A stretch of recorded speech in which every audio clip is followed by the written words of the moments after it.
का विधानसभा क्षेत्र 2 दिन में खत्म करने को लेकर नेता प्रतिपक्ष यशपाल आर्य ने राज्य सरकार पर हमला बोला है। उन्होंने कहा कि सरकार यह चाहती ही नहीं थी कि सत्र ठीक से चले, क्योंकि राज्य सरकार के पास विपक्ष के सवालों का जवाब नहीं है और सरकार का रवैया इस समय गैर जिम्मेदाराना है। उन्होंने कहा कि 619 सवालों के जवाब देने के बजाय सरकार ने 2 दिन के भीतर ही सत्र खत्म कर गैर जिम्मेदारी का परिचय दिया है। नेता प्रतिपक्ष यशपाल आर्य ने कानून व्यवस्था को लेकर भी सरकार को घेरा। उन्होंने कहा कि सरकार बेबस और अधिकारी बेलगाम है। हर घटना को लेकर राज्य की पुलिस लीपापोती में लगी हुई है।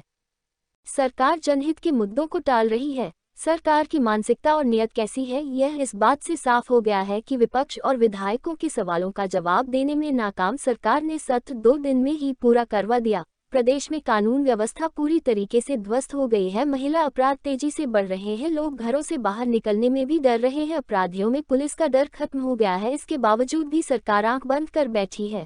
तो पारित करने के लिए सबसे बड़ा दुर्भाग्य है कि जो सदन की महत्वपूर्ण कार्यमंत्रणा समिति होती है उस पर प्रश्न खड़े हो रहे हैं। सदन को 2 दिन का निर्धारित किया जाता है, ये तो अवमानना है और एक गुमराह करने का विषय भी है। 619 सवाल माननीय विधायकों के प्रश्न, क्या 2 दिन में उस सवालों का जवाब सरकार देने की स्थिति में थी? और जो विषय ज्वलंत विषय हैं, जो आज के मुद्दे हैं, कानून व्यवस्था, बेरोजगारी, सरकार इन सवालों से बचना चाहती थी, भागना चाहती थी। इसीलिए उन्होंने 2 दिन में यह सत्र को समेट दिया। और निश्चित रूप से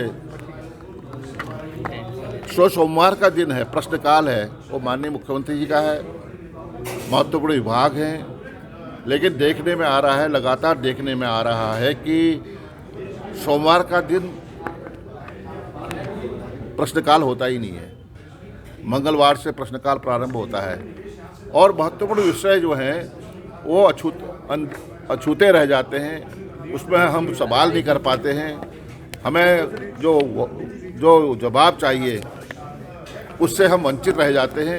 तो सरकार की नीयत दिखाई देती है। सरकार विधानसभा सत्र में माननीय विधायकों के सवालों से बचना चाहती है और डरी भी लगती है सरकार। और सबसे बड़ा दुर्भाग्य है कि इधर विधानसभा का सत्र 2 दिवसीय सत्र, जैसा मैंने कहा कि 29 नवंबर से लेकर 5 दिसंबर का सत्र कार्यमंत्रणा समिति की सिफारिशों में सहमति बनी और 2 से लेकर 5 तक सत्र चलना आहूत किया गया।